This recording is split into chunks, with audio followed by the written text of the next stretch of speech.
Mото тогорочного Дунайського бізнес-форума – конкурентність і отримуючий розвиток. Третій день совітування був посвячений сербській полjoprivredi, з акцентом на задруgarstvo, овоcarstvo i vinjicarstvo. To je dokument koji okuplja 14 podunavskih zemalja, utvrđuje prioritete za tu oblast i naravno daje nekakve smjernice kako da zemlje podunavskog regiona deluju zajednički da bi povećale konkurentnost u Dunavskom regionu. Zadrugarstvo u Srbiji u podlim stanu i novi zakon bi mušao zastanović prepadanje tej djelovnosti.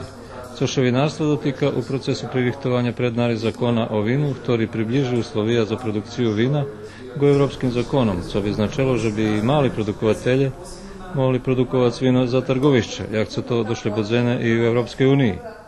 A Srbija bi za tu produkciju za fondov Evropskoj uniji mogla každého roku dostati 10 milioni evra.